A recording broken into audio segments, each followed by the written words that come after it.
मकर संक्रांति के दिन गाय को चुपचाप खिला देना, ये एक छोटी सी चीज पूरे साल जमकर धन बरसेगा और जीवन में कभी पीछे मुड़कर देखने की जरूरत नहीं पड़ेगी। जी हां भक्तों, देखिए पूरे 752 वर्षों के बाद मकर संक्रांति पर एक अद्भुत सहयोग बन रहा है। यदि आपने चुपचाप बिना किसी को बताए गाय को ये एक छोटी सी चीज खिला दी तो तुम्हारे 7 जन्मों के पितृ दोष दूर होंगे, ग्रह दोष दूर होंगे, वास्तु दोष दूर होगा और तुम्हारे जीवन में जो भी दुख है, तकलीफ है, दर्द है, वह सभी चीजें जड़ से मिटेंगी। और मित्रों, जीवन में इतना धन आएगा कि संभाले नहीं संभाल पाओगे। ना अन्न की कमी होगी और ना धन की कमी होगी। जी हां, देखिए आज इस उपाय की व्याख्या मैं इस वीडियो में करने वाला हूं। वह उपाय बहुत साधारण है, लेकिन उस उपाय के साथ इसके जो नियम है वह नियम बहुत कठोर है और उन नियम को जानना ही आपके लिए बहुत जरूरी होगा। क्योंकि देखिए उपाय तो लोग आसानी से कर लेते हैं, लेकिन उपाय करने के बाद उन संकल्पों का ध्यान नहीं कर पाते हैं जो संकल्प उपाय से संबंधित होते हैं। देखिए वह गुप्त चीज आखिर क्या है जो आपको गौ माता को खिलानी है और मकर संक्रांति और गौ माता का संबंध क्या है, ये बात भी मैं इस वीडियो में आपको बताऊंगा। तो देखिए मेरा आपसे हाथ जोड़कर एक छोटा सा अनुरोध है कि आप सभी इस छोटी सी वीडियो को शुरू से लेकर अंत तक ध्यान से जरूर देखना, क्योंकि इस वीडियो में मैं आपको बताऊंगा कि गौ माता और मकर क्या संबंध है, उपाय से संबंधित नियम, सावधानियां और संकल्प जो आपके लिए जानना अति आवश्यक है। ये भी बताऊंगा कि ये उपाय किस तरह से, किन किन मार्गों से आपको लाभ देगा। देखिए इंसान के जीवन में परेशानियां बहुत है, समस्याएं बहुत है, बहुत दुख है, बहुत तकलीफ है, लेकिन उन सब चीजों का सिर्फ यही एक उपाय है जिसे आपको मकर संक्रांति के दिन करना है। अन्न देखा मत करना, क्योंकि मकर संक्रांति का महापर्व साल में सिर्फ एक बार ही आता है और मकर संक्रांति का महत्व शास्त्रों में भी बताया गया है। जी हाँ दोस्तों, देखिए कहते हैं कि मकर संक्रांति को लोग अक्सर सिर्फ एक छोटा सा त्योहार समझ लेते हैं। लोग पूरे दिन पतंग उड़ाते हैं, घर में पकवान बनाते हैं, लेकिन देखिए पतंग उड़ाने और पकवान बनाने के अलावा भी एक ऐसा गुप्त उपाय है जो आपको मकर संक्रांति के दिन करना है। जी हाँ, सच ये है कि ये साल का सबसे गहरा और सबसे असरदार मोड़ होता है, क्योंकि मकर संक्रांति सिर्फ एक साधारण दिन नहीं है। इसी दिन सूर्य की चाल बदलती है, इसी दिन प्रकृति का एक नया हिसाब शुरू होता है। जी हाँ दोस्तों, देखिए प्राचीन काल में पुराने समय के लोग इसे बहुत गंभीरता से लेते थे, क्योंकि उन्हें पता था कि इस दिन की गई छोटी सी गलती पूरे साल पर भारी पड़ सकती है। इस दिन का महत्व इसलिए और भी बढ़ जाता है क्योंकि इस साल का सबसे पहला त्योहार हो। दोस्तों की इस दिन की गई छोटी सी गलती भी पूरे साल पर भारी पड़ सकती है और इस दिन किया गया छोटा सा सही काम पूरे साल का सहारा बन सकता है। मकर संक्रांति का असली मतलब है रुकावट से निकलना, ठहराव को तोड़ना और जीवन में आगे बढ़ना। इसीलिए हमारे बुजुर्ग कहते थे कि इस दिन जो बीज बोया जाता है वही पूरे साल फल देता है, अर्थात जो उपाय किया जाता है वही उपाय पूरे साल हमारी जीवन की व्यवस्था को सुधारना है। दोस्तों इसीलिए देखिए इस दिन दान का भी बहुत महत्व होता है। पुराने काल से ही लोग मकर संक्रांति के दिन दान करते आ रहे हैं। इस दिन अन्नदान, संयम और व्यवहार पर बहुत ध्यान दिया जाता है, क्योंकि धन केवल पेशे से नहीं बनता है, धन बनता है सोच से, कर्म से और समय की समझ से। जी हाँ दोस्तों, आपने देखा होगा कि बहुत लोग साल भर तक मेहनत करते हैं, खून पसीना बहाते हैं, लेकिन फिर भी पैसा नहीं टिकता है। अन्न होते हुए भी घर में कमी की भावना बनी रहती है और धन बनता है सोच से, कर्म से। जी हाँ दोस्तों, देखिए बार बार खर्च अचानक आ जाता है और खर्च आता है, पैसा रुकता नहीं है और इसके पीछे कारण अक्सर वही अदृश्य रुकावटें होती हैं जिनका समाधान हमारे शास्त्रों और परंपराओं में छुपा हुआ है। देखिए मकर संक्रांति पर तिल और गुड़ इसलिए खाए जाते हैं क्योंकि तिल त्याग का प्रतीक है और गुड़ मिठास का, यानी जीवन में कड़वाहट को छोड़कर मिठास अपनाने का संकेत है। इस दिन दान इसलिए कहा गया है क्योंकि जब सूर्य दिशा बदलता है तब अहंकार छोड़ना सबसे जरूरी होता है। पुराने समय में लोग इस दिन ज्यादा बोलते नहीं थे, झगड़ा नहीं करते थे और किसी भूखे को देखकर अन्न देखा नहीं करते थे। जी हां दोस्तों, क्योंकि माना जाता था कि इस दिन की गई उपेक्षा सीधे भाग्य में दर्ज हो जाती है। इस दिन के गए कर्म सीधे भाग्य की किस्मत की दिशा को बदल देते हैं। जी हां दोस्तों, इसलिए कहा गया है कि मकर संक्रांति का पर्व साधारण नहीं माना गया है। अब यहां एक बहुत गहरी बात आती है जिसे बहुत कम लोग समझते हैं। मकर संक्रांति पर प्रकृति सुनती है लेकिन शोर नहीं सुनती, दिखावा नहीं देखती। मकर संक्रांति का पर्व है सिर्फ भावना और मौन को किए गए कर्मों को ही पहचानना, यानी कि जो गुप्त उपाय और जो गुप्त कार्य अगर हम मौन रहकर करेंगे, सबसे छुपाकर करेंगे, तभी उसका फल हमें प्राप्त होगा। दोस्तों, इसीलिए जो लोग इस दिन कैमरा लगाकर लोगों को दिखाकर दान करते हैं उन्हें संतोष तो मिलता है लेकिन स्थायी फल नहीं। क्योंकि देखिए, आज के समय में लोगों ने दान पुण्य को भी एक ट्रेंडिंग टॉपिक बना दिया है। गौशाला में लोग जा रहे हैं तो वहां पर फोन निकाल कर खड़े हो जाते हैं, गाय माता को चारा खिलाते हैं, किसी अन्य और धन का किसी गरीब को दान कर रहे तो उनके साथ फोटो खिंचवाते, वीडियो बनाने लग जाते हैं, लोगों को दिखावा करते हैं। लेकिन शास्त्रों में बताया गया है कि दो चीजें हमें हमेशा लोगों से छुपा कर करना चाहिए। पहला दान और दूसरा पूजा पाठ और ध्यान, क्योंकि ये दो चीज जितनी छुपी हुई रहेंगी उतना फल आपको मिलेगा जल्दी ही। तो देखिए कि अब धीरे धीरे मैं आपको उस दिशा में ले जा रहा हूं जहां असली रहस्य छुपा है। लेकिन उससे पहले यह समझना जरूरी है कि गाय को हमारे शास्त्रों में इतना ऊंचा स्थान क्यों दिया गया है। जी हां दोस्तों, क्योंकि देखिए ये उपाय सिर्फ गौ माता पर ही निर्भर करेगा और उस इंसान पर निर्भर करेगा जो इंसान ये उपाय कर रहा है।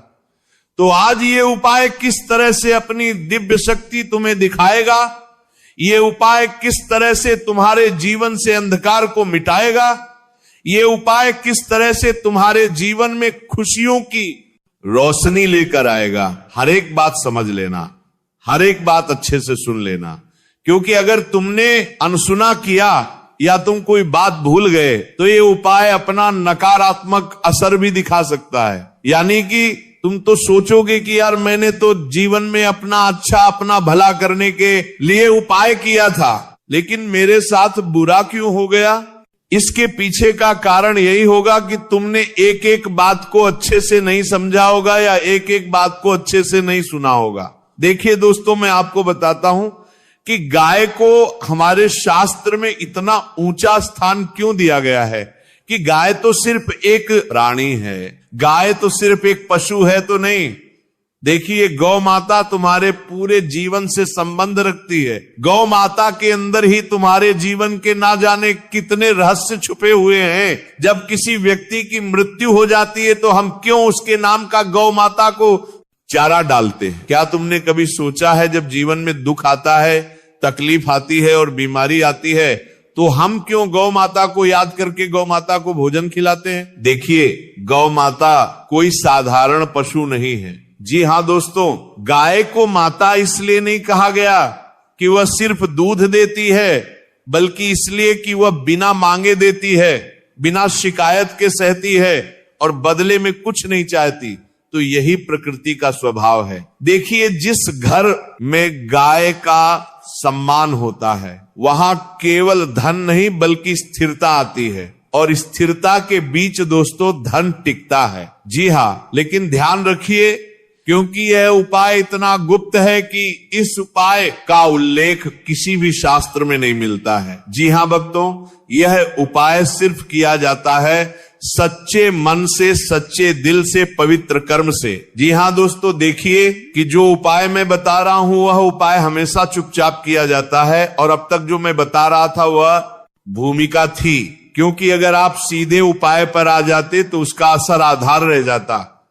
अब ध्यान से सुनिए, क्योंकि यहां से बात गुप्त हो जाती है और यहीं से इस उपाय का असली महत्व और इस उपाय की असली प्रक्रिया शुरू होती है। जी हां दोस्तों, बता देता हूं कि सबसे पहले तो मकर संक्रांति का जो दिन है उस दिन आप सुबह ब्रह्म मुहूर्त में उठिए। देखिए, आप चाहे पूरे साल 9 बजे उठते हो, 10 बजे उठते हो, 11 बजे उठते हो, जितने भी बजे उठते हो उठ जाना, लेकिन मकर संक्रांति के दिन तुम्हें ब्रह्म मुहूर्त में उठना है। और मैं ये नहीं कह रहा हूं कि ब्रह्म मुहूर्त में उठते ही ठंडे पानी से नहा लो, नहीं, ध्यान से सुनिए। जो बात मैं आपको बता रहा हूं कि मकर संक्रांति के दिन सुबह ब्रह्म मुहूर्त में उठकर स्नान कीजिए। स्नान करने के बाद आपको सबसे पहले इस चीज का ध्यान रखना है कि जितना ज्यादा हो सके मौन रहने की कोशिश करें, किसी से ज्यादा बातचीत ना करें, किसी से ज्यादा आप अपने भावना रखें, सिर्फ अपने मन में आप भगवान का स्मरण करें और भगवान का नाम लेते रहे या नाम जप करते रहे। देखिए, उठने के बाद मोबाइल भी नहीं देखना है और मन को शांत रखकर ये भावना रखें कि आज मैं कुछ ठीक करने जा रहा हूं, मांगने नहीं। क्योंकि इस उपाय का मूल उद्देश्य यही है कि ये तुम्हारे जीवन को एक नई दिशा की ओर लेकर जाएगा। जो चीजें तुम्हारे जीवन में बिगड़ी हुई है उन्हीं चीजों को यह उपाय सुधारेगा। जी हाँ दोस्तों, देखिए, मन में आपको यही भावना रखनी है कि आज मैं कुछ ठीक करने जा रहा हूं, मांगने नहीं जा रहा हूं। इसके बाद गाय के लिए जो चीज बनाई जाती है वह देखने में बहुत साधारण होती है, इसीलिए लोग इसे हल्के में लेते हैं, लेकिन यही इसकी ताकत है। देखिए, जो चीज मैं बता रहा हूं वो चीज बहुत साधारण है और उस चीज के बारे में आपको आज से पहले किसी ने नहीं बताया होगा। इसके साथ ही इस चीज का भी ध्यान रखिएगा कि इस उपाय में ना कोई मंत्र बोलना है, ना कोई नाम लेना है, बस समझ के साथ करना है। और गाय को जो खिलाया जाता है वह थोड़े से सफेद तिल, यह भी बताऊंगा कि मकर संक्रांति और तेल का क्या महत्व है, लेकिन उससे पहले आप सुन लीजिए कि गाय को खिलाने वाली वह गुप्त चीज क्या है। कान खोल लीजिए और अगर आप किसी कागज पर लिखना चाहते हैं तो लिख भी लीजिए, ताकि अच्छा रहेगा कि आप भूले नहीं। ध्यान से सुनिए, आपको थोड़े से सफेद तिल लेने हैं, थोड़े से काले तिल लेने हैं, थोड़ा सा गुड़ का चूर्ण लेना है और ध्यान रखें टुकड़ा नहीं, आपको चूर्ण लेना है। यानी कि अगर आपके घर में गुड़ है तो उस गुड़ को आप पीस लें। अब उसमें कुछ कच्चे चावल के दाने और सबसे अंत में उंगली से छुआ 1 नमक बूंद देसी घी आपको उसमें मिलाना है। से कि उसके अंदर थोड़ा सा काला नमक मिलाना है, थोड़ा सा सेंधा नमक मिलाना है और गाय का शुद्ध पवित्र 1 चुटकी घी उसके अंदर मिलाना है। अब यहां एक बहुत गुप्त है कि सेंधा नमक जो मिलाया जाता है तो वह नमक साधारण नहीं होता है। और यह भी ध्यान रखिएगा कि आप गलती से कहीं साधारण नमक मत मिला देना, उसमें थोड़ा सा सेंधा नमक मिलाना और थोड़ा सा काला नमक मिलाना। देखिए, ये सब किसी थाली में सजा कर नहीं, बल्कि सीधे हाथ में लेकर गाय को खिलाना। अगर आप अपनी हथेली में रखकर कर गाय को खिलाओगे और गाय ने अपनी जीभ से तुम्हारी हथेली को स्पर्श कर लिया, आपकी बात करने तुम्हारी बनानी नहीं, तलवार में हथेली करना, तो समझ जाना कि साक्षात माता ने तुम्हारे सारे कष्टों को अपने अंदर समाहित कर लिया है। क्योंकि देखिए, आपको मैं बता देता हूं कि ये सब चीजें अगर आप थाली में रखकर गौ माता को अर्पित करेंगे तो उतना जल्दी असर नहीं होगा। सीधे हाथ में लेकर गाय को खिलाना है। उसके बाद ध्यान रहे, ये उपाय आप कर ले तो किसी को बताना नहीं है, ना किसी को दिखाना है। और सबसे जरूरी बात, खिलाते समय कोई इच्छा नहीं बोलनी है, बिल्कुल खाली मन रखना है, शांत मन रखना है। मन में किसी के प्रति ना तो नकारात्मक भाव उत्पन्न हो, ना किसी के प्रति हम गलत सोचे, ना किसी के प्रति अच्छा सोचे, खाली मन रखना है। कोई भी आपको अपनी इच्छाएं नहीं भूलनी है। जी हां, बस मन में यह भावना रखना है कि जो होगा सही होगा और जो आप माता मेरे लिए करेगी उसी में मेरी खुशी होगी, इतना बोलना है। और बता देता हूं कि अगर इसे गाय थोड़ा सा भी खा लेती है, अर्पित कर लेती है, तो समझ लीजिएगा कि संकेत मिल गया है। इसके बाद पूरे साल एक नियम अपने आप लग जाता है, आप अन्न का अपमान नहीं करेंगे। इस उपाय को करने के बाद 3 से 4 नियम है जो मैं बता रहा हूं। अन्न का अपमान नहीं करेंगे, क्योंकि अन्न किससे संबंध रखता है? मां अन्नपूर्णा से। अन्न का अपमान करोगे तो आप सीधा मां अन्नपूर्णा का अपमान करोगे। दूसरी चीज है दोस्तों, कि खाने को व्यर्थ नहीं फेंकेंगे और महीने में कम से कम एक बार किसी जानवर या किसी पक्षी के लिए चुपचाप आप कुछ खाने का रख देंगे बिना किसी को बताए। देखिए, इतना तो आप कर ही सकते हैं। हर इंसान रोज दान पुण्य तो करता ही है, तो मैं आपको कह रहा हूं कि भले आप रोज मत करना, लेकिन हर महीने आप पशु या पक्षी के लिए कुछ खाने का जरूर रख देना, क्योंकि आपको ध्यान रखना चाहिए कि कुछ भी उपाय अगर हम करते हैं तो वह उपाय तभी फल देगा जब हम उस उपाय में अपना थोड़ा सा मन, थोड़ा सा तन और थोड़ा सा धन समर्पण करेंगे। तो जी हां दोस्तों, बता देता हूं कि यही इस उपाय की पूरी श्रृंखला है। यह कोई चमत्कार नहीं बल्कि संतुलन है, और जब संतुलन बनता है तो अन्न और धन अपने आप रास्ता ढूंढ लेते हैं। तो यही कारण है कि पुराने लोग बिना ज्यादा कमाए भी कभी खाली नहीं रहते थे। मकर संक्रांति का यही असली रहस्य है। कम बोलो, सही करो और समय पर करो। जो इस बात को समझ गया उसके घर में कमी शब्द धीरे धीरे खुद ही निकल जाता है। जी हां दोस्तों, देखिए, मकर संक्रांति के दिन अगर आप इस उपाय को करेंगे तो यह उपाय आपको बहुत जल्दी लाभ देगा, और उस लाभ की सीमा भी यह उपाय तय करेगा कि कितनी मात्रा में देना है और कैसे देना है। इसके बाद देखिए, मैं आपको बताता हूं कि यह उपाय किस तरह अपना असर दिखाएगा। देखिए दोस्तों, मैं ये नहीं कह रहा हूं कि इस उपाय को करने के बाद तुम रातों रात करोड़पति बन जाओगे, अरबपति बन जाओगे, तुम्हारी लॉटरी लग जाएगी। नहीं, देखिए, यह उपाय रातों रात करोड़पति बनने का नहीं है, बल्कि इसका असर वहां दिखता है जहां असली परेशानी होती है। पैसा आते हुए भी रुकता नहीं है, बेवजह खर्च निकल जाता है, मेहनत के हिसाब से फल नहीं मिलता है।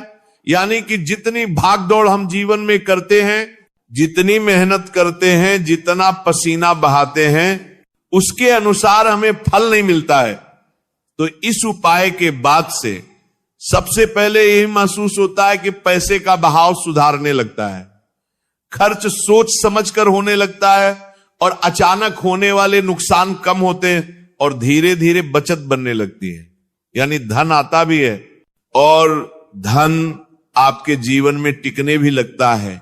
साथ ही दोस्तों देखिए कि अगर मैं बात करूं कि इस उपाय से आपके घर परिवार में क्या असर होगा, तो देखिए, घर और परिवार के मामले में इसका बहुत गहरा असर होता है, क्योंकि धन की कमी पहले मन में अशांति आती लाती है, और इस उपाय के बाद घर का माहौल धीरे धीरे शांत होने लगता है।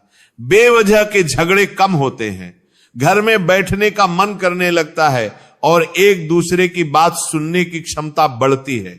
कई लोगों को यह भी अनुभव होता है कि घर में अन्न की बरकत बढ़ जाती है और थोड़े काम में चलन होता है, और भोजन की कदर अपने आप होने लगती है। यानी कि देखिए, अक्सर कई घरों में ऐसा होता है कि परिवार एक साथ बैठकर भोजन खाने में असमर्थ रहता है। कभी घर का कोई व्यक्ति किसी काम में अटका हुआ है, कभी कोई व्यक्ति बाहर गया हुआ है। इस वजह से देखिए, घर का जो माहौल होता है वो बिगड़ने लगता है, और शास्त्रों में बताया गया है कि हमें दिन में एक समय कम से कम पूरे परिवार को साथ बैठकर भोजन करना चाहिए। देखिए, विवाह और रिश्तों की बात करें तो ये उपाय सीधे शादी कराने वाला नहीं है। आप सोच रहे होंगे कि इस उपाय को करने के बाद तो मेरे शादी विवाह के योग बन जाएंगे, मेरे तुरंत विवाह हो जाएगा। तो देखिए, तुरंत विवाह तो नहीं होगा, लेकिन हाँ, शादी विवाह होने के योग जरूर बनेंगे कि रिश्तों में जो अड़चने आती हैं, बार बार बात बिगड़ जाना, सही रिश्ता आते आते टूट जाना, घर में मनमुटाव पर इसका असर पड़ता है। क्योंकि जब व्यक्ति के भीतर ढेर स्थिरता आती है तो रिश्तों में भी वही उड़ जाती है। विवाहित लोगों के लिए यह उपाय समझ और सहनशीलता बढ़ाता है, जिससे संबंध बहुत मजबूत होते हैं। जी हां दोस्तों, देखिए, मानसिक स्थिति और आत्मविश्वास पर इसका प्रभाव पड़ता है। बहुत लोग बाहर से ठीक दिखते हैं, लेकिन अंदर से लगातार डर, चिंता और असुरक्षा में रहते हैं। तो ये उपाय करने के बाद मन हल्का महसूस करता है, बिना कारण की बेचैनी खत्म होती है और व्यक्ति को लगता है कि चीजें उसके खिलाफ नहीं बल्कि उसके साथ चल रही है। यही आत्मविश्वास आगे चलकर धन और सफलता का रास्ता खुलता है। देखिए दोस्तों कि बहुत सारे लोग ऐसे भी होते हैं जिनके व्यापार और व्यवसाय में दिक्कतें आती हैं, रुकावट आती है, ग्राहक दहली नहीं चलता है। व्यापार और व्यवसाय पर तो देखिए इस उपाय का असर निर्णय शक्ति पर पड़ता है। बहुत बार नुकसान इसलिए होता है क्योंकि गलत समय पर गलत फैसला ले लिया जाता है। भरोसे के लायक होने वाले लोगों पर भरोसा कर लिया जाता है और जिनके ऊपर हमें भरोसा नहीं भी होता है उनके ऊपर भी हम भरोसा कर लेते हैं। तो इस उपाय के बाद व्यापार में स्थिरता आती है, ग्राहक धीरे धीरे बढ़ते हैं, पुराने अटके हुए काम चलने लगते हैं और सबसे खास बात है मन भ्रमित कम हो जाता है। क्योंकि कई बार इंसान भ्रम में आकर ही अपने ऊपर मुसीबतों को निमंत्रण दे देता है, जिससे फैसले साफ और मजबूत नहीं हो पाते हैं। तो देखिए यह मन को भ्रम को संतुलित करता है। यह बदलाव अचानक नहीं बल्कि लगातार महसूस होता है। तो दोस्तों आशा करता हूं कि यह उपाय आपको बेहद पसंद आया होगा और मकर संक्रांति पर आप सभी इस उपाय को जरूर करने वाले हैं। तो उपाय करने वाले हैं तो मेरी एक एक बात को ध्यान में आप रख लीजिएगा। उपाय से संबंधित नियम, उपाय से संबंधित छोटे छोटे आपको गुप्त रहस्य और छोटी छोटी